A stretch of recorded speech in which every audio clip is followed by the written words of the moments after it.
Andito tayo ngayon sa maliit na garden. Actually, hindi yan sa akin. Sa kumpare ko yan. Sa kumari ko.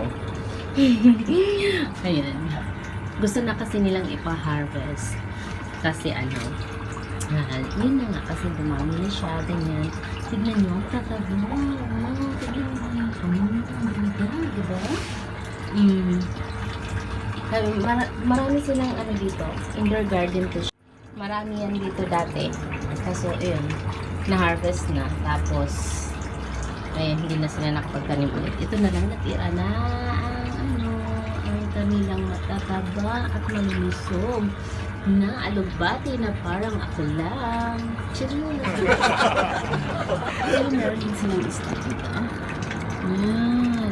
Meron silang para sa kanilang garden. Ayan, tignan yung isda.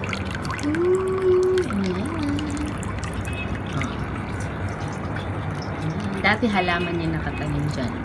Ngayon, isda na. Ayan, pang nila yan. Ayan. Ang dilig nila. Sa kanilang mga halaman.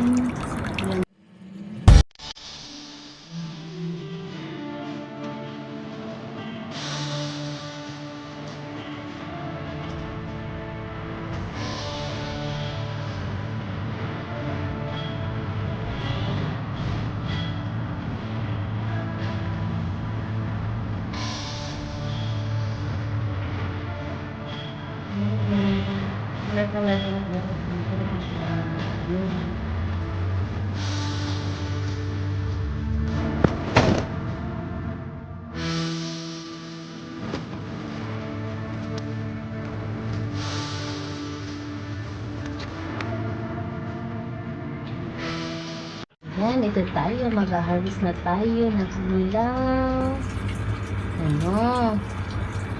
ng kanilang alugbati.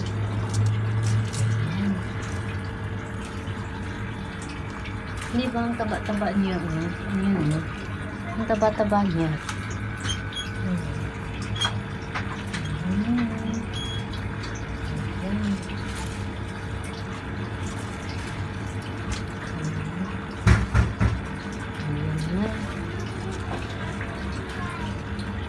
Ayan, talagang pinutol ko na talaga dito.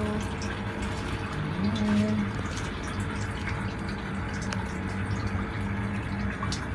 Ayan, bitin. Ayan.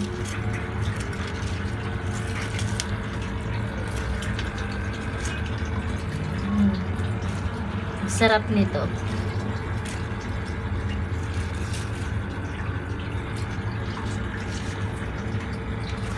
Ay, malaki. Malaki man siya, pero fresh. Kita mo fresh na fresh. At hindi siya yung parang gulang na hindi. Sarap pa yan dito.